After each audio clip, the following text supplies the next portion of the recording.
nakakapagluto kami ng chicharon, 3,500 hanggang 4,000 kilo ng balat ng baboy yung iniluluto namin kada buwan. So, pinakamaraming nakakollect nating order is usually Manila, saka Cavite, saka Laguna. Kasi yun yung malapit sa atin, very accessible. The same time, yun din yung mga areas na medyo kalayuan sa probinsya na mayroong pagawaan nyo ng chicharon. So, nagiging best choice ngayon dito is bumili sa Cavite. So, napili kong negosyo ng chicharon kasi number one, favorite kong pagkain, isa ay ang chicharon. Paborito ko siyang ulamin, paborito ko siyang papakit. Tapos, teternuhan ng suka. Masarap, paborito ko.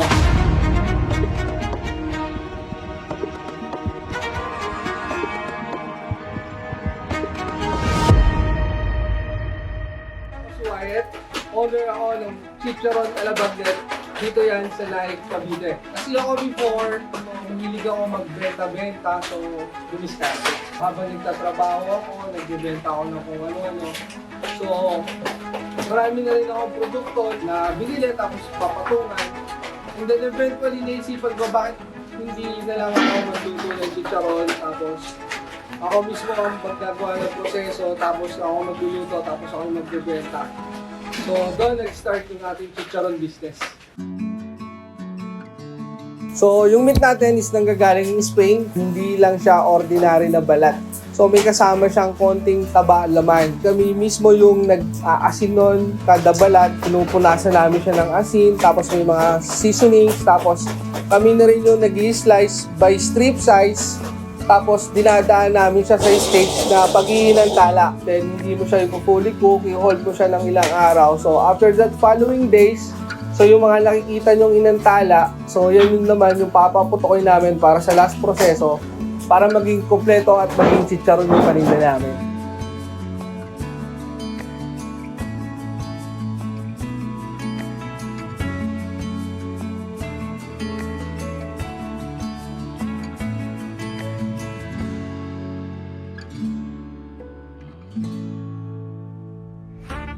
Years na din kasi kami na sa business, so kami-kami lang din yung nagluluto. Sila rin yung mga kasama ko. Through times na perfect na namin yung pagluluto. So dalas na din naman namin yung peak season, hindi naman po kami naaapura. So meron nagkakaroon na ng delay para lang hindi ma-compromise yung quality ng pagkain. So it's better maging delay compare maging compromise. So kahit maramihan, kaya namin lutuin.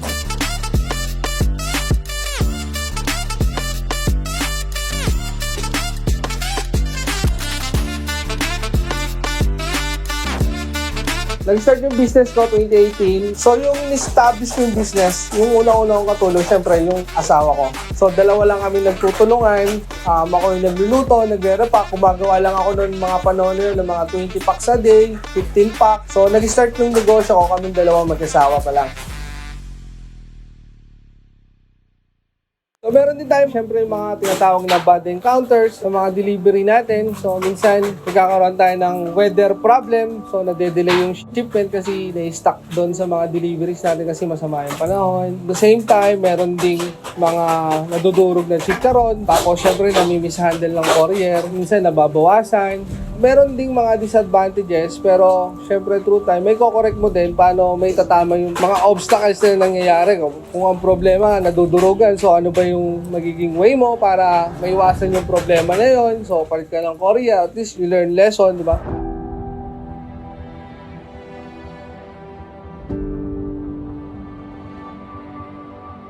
Never pumasok sa isip ko yung sumuko, pero may mga kamalian na hindi lagi sa unang subok natin tama at perfecto yung magagawa natin. So, I experience sa unang luto ko, may matigas, reklamo, binabalik yung pera, gustong kunin yung pera, binabalik yung produkto.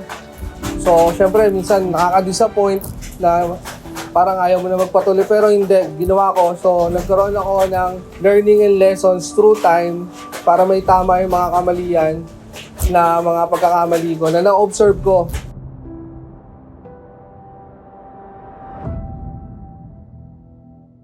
Nagkaroon tayo ng COVID pandemic year 2020. Nagkaroon tayo ng lockdown. So, hindi tayo makakalabas. Nauso yung online delivery. So, pagdating unang-unang naging priority, yung mga pagkain. Example na rin natin itong chicharon ko. Isa sa mga nakinabang ng COVID dahil naging tool siya para pagkakitaan ng mga followers ko, mga bumibili sa akin. That time, para kumita sila sa pagbebenta ng chicharon dahil pagkain siya at padaling maka-access. Gusto ko dumami yung market ko, nag-isip ako bakit hindi na lang maramihan ang hanapin ko tapos yung presyo ko ng mababa. So maghahanap ako ng reseller, tapos sila na yung magbebenta, kami na yung magluluto. Yun ang retail yung una. And then eventually, years goes by, ang target market natin, that's why marami yung quantity kasi puro resellers, saka mga rebranding, saka wholesalers po yung umu-order sa atin, nationwide.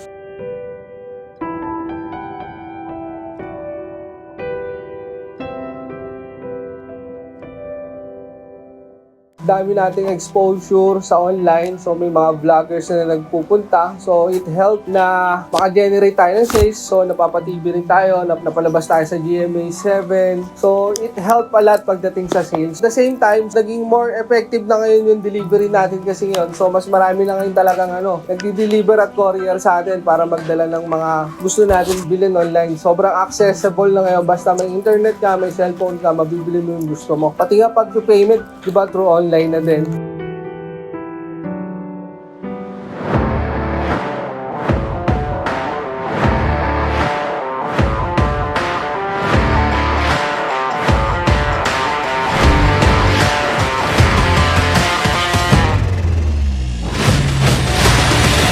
So, mahina ang sales. Usually, syempre, mahal na araw. So, April and May. So, syempre, ang buwan ng pag-aayuno, bawal kumain ng baboy. Malakas naman na season is usually January to March, tapos September hanggang November. Yan, medyo matataas yung volume namin.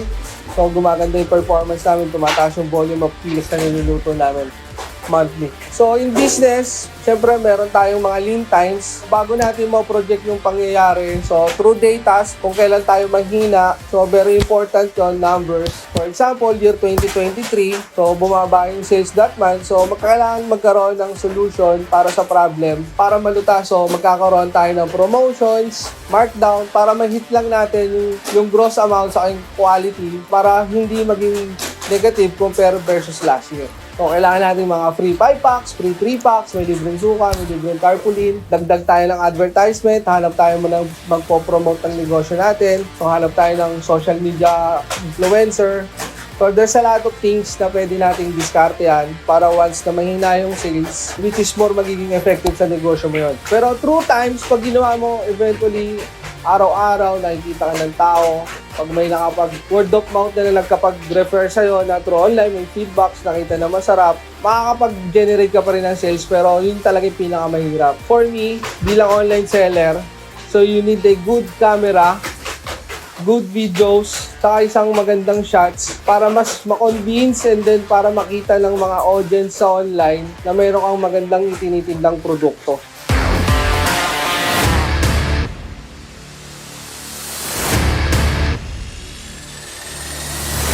Order na kayo ng chicharong alabagnet. Ako na rin kasi nagiging brand ambassador ng aking produkto. So ako yung nag-crispy check. So ako yung nagpapakita ng ganyan. So ako yung nagpapakita ng nagluluto. So pinapakita ko rin na nagdi-deliver. So para kung merong inquiries or bagong followers na plan na bumili ng chicharon, is para makita ng tao na ganito yung ginagawa ko. Step by step, pinapakita niya paano niya ginagawa yung produkto. Bilang audience, pwede nilang gayahin yung bilang ako through online, paano ko ba ginagawa. So, yun yung purpose and reasons ng pag-vlog para makita yung produkto at the same time to inspire other na nakapollow sa akin na magnegosyo at paano gumawa ng negosyo through online.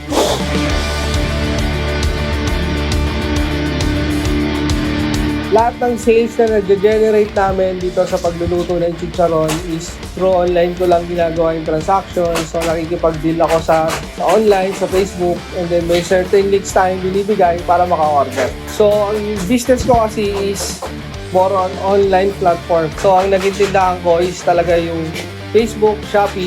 It was very helpful nowadays kasi hindi na kailangan lumupa ng isang pwesto para makabenta ka. Tipid ka lang sa kuryente, sa tubig, sa internet, sa wifi. So it's very effective ngayon pagdating sa pagbebenta is meron ka ng physical store tapos the same time meron kang online business.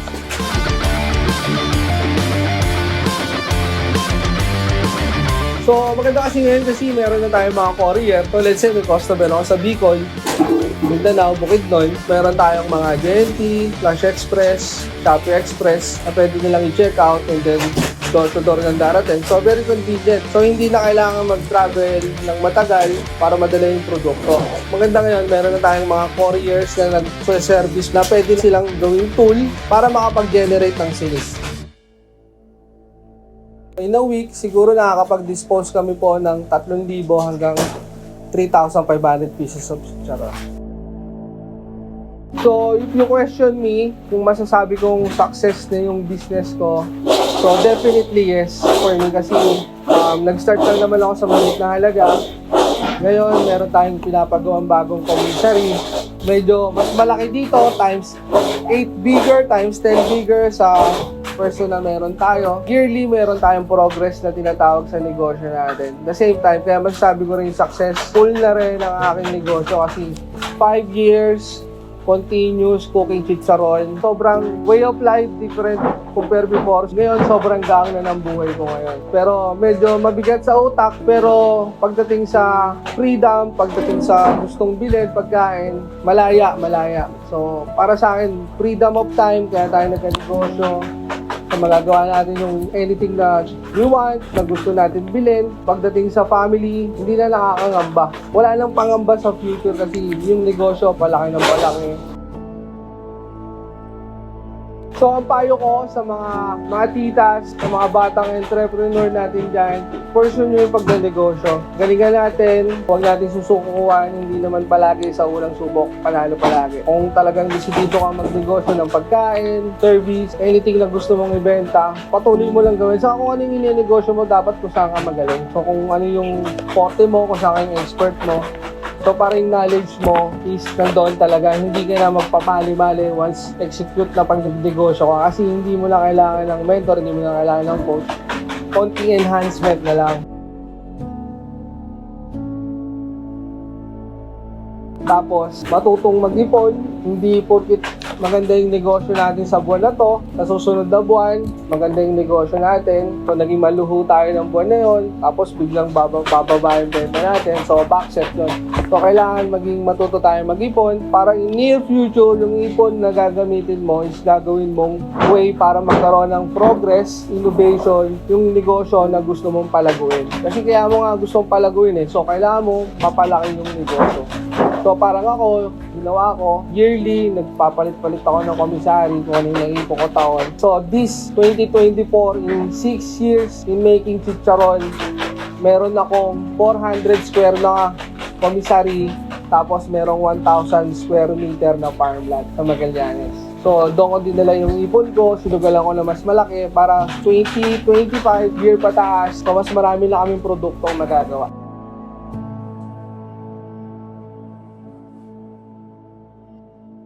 So, kaya nga may tinatawag na discarded diploma. So, para sa akin, may advice, mag-aral kayo. Para kung sakaling malugi yung negosyo mo at hindi naging effective sa iyong business, meron kang degree, mayroon kang diploma na pwede mong pagkuhanan ng pagkakitaan mo. So, kung sakaling after 10 years, sobrang dami mo lang ipon, hindi ka na takot sumugay, may naipon ka sa pagtatrabaho. So, meron ka ngayon na susugalan at pwede ka lang mag-try na magnegosyo. Subok lang. Kung gusto talaga nila ng negosyo, huwag silang matakot sumugay. Ito pala nila Huwag silang matakot sumugay. Pag gusto mong kumita sa negosyo, huwag kang matakot sumugay.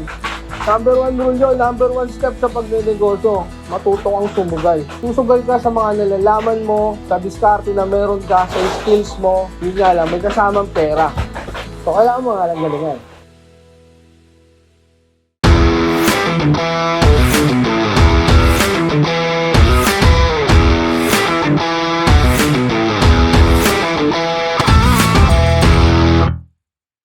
Magandang araw sa ating lahat mga kanegosyo natin dyan.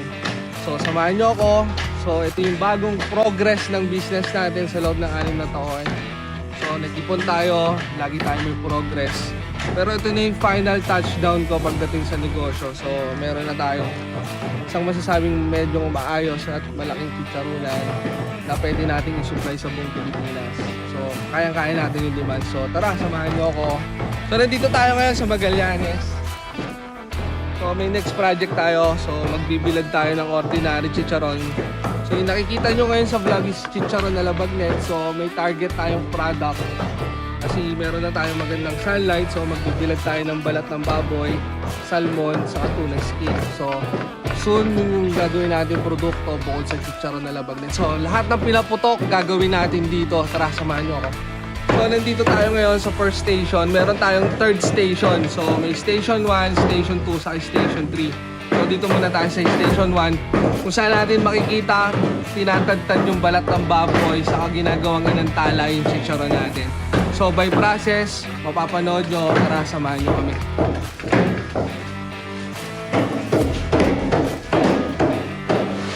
Meron tayo dito malinis at maayos na chicharonan, guys. Makikita nyo kung naka-hairnet sila, tapos stainless na yung gamit natin. Tapos maayos at organized yung gawa natin sa chicharonan. Sakto, may hango tayong chicharon. Yan. So, from Robit, from Spain. So, ito yung output na pag-inantala natin. So, ayan. So, medyo may bula-bula siya. Hindi pa siya totally well done as chicharon. Kasi meron tayong process na tinatawag bago mapalutong yung chicharon. So, ayan. Nag-extract siya sa sobrang daming mantika ng baboy. So, yan din yung ginagamit natin para paputukin yung balat.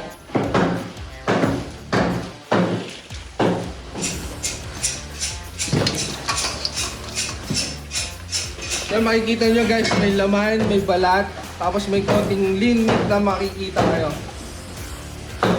Ganyang kaganda ang chicharon natin guys, hindi siya basta-basta ordinary na chicharon. Yan.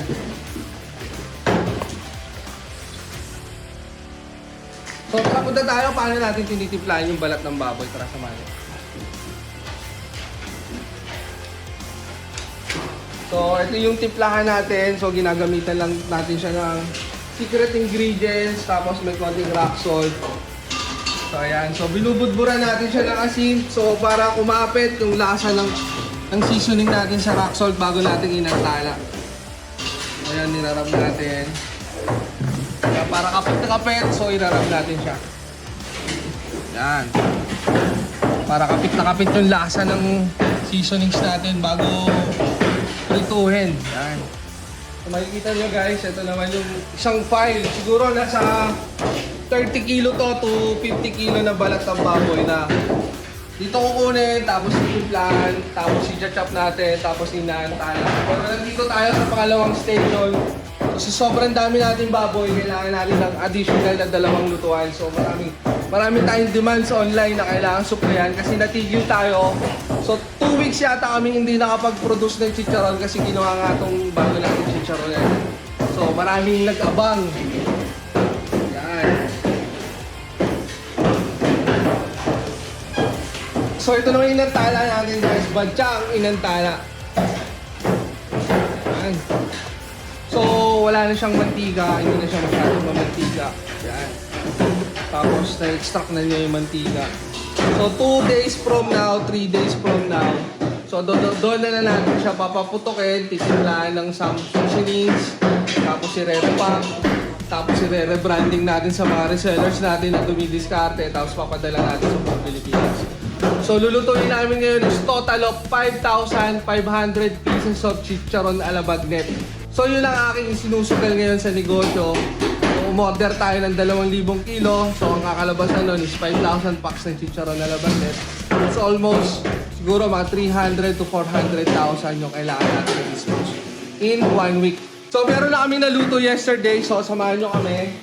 Dito naman tayo sa storage room kung saan namin kinocure yung mga chicharon natin. So ayan.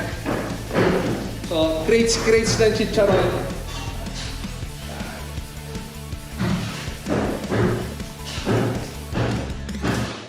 So mga 2 days from now, 3 days, lulutuin namin yan, papaputukan, magiging chicharon na laban. Crispy na siya pag So maraming salamat sa mga nanood ng video. So sana may natutunan kayo. Pwede nyo gayahin yung business ko kung naisip nyo kung malayo ko yung lugar. So magandang business po ang chicharon kasi number 1 favorite ng mga Pilipino. Pwede panghalo sa gulay, pwedeng pulutan, pwedeng ulam na, sausaw na lang sa suka sa Mang Tomas. So isa sa mga traditional business natin dito na namanan natin sa mga Espanyol, yung chicharon. So in Spanish, chicharones. So sila yung nag-cultivate, sila ang nagpauso ng pagpapachicharon natin ng mga balat natin. So sa mga gusto mag-reseller, so ayan, so nakita nyo naman yung gawa namin. We can ship nationwide, makikita nyo malinis at maayos yung pagkakadali ng chicharon natin compare with other provinces. So meron tayong tinatawag na standard na pagluluto ng chicharon natin. So maasahan nyo quality, cleanliness, service, and package. So pwede nyo pagkakitaan, pwede nyo tikman. Meron tayong Shopee, meron tayong business page. So pwede nyo ring i-follow ako.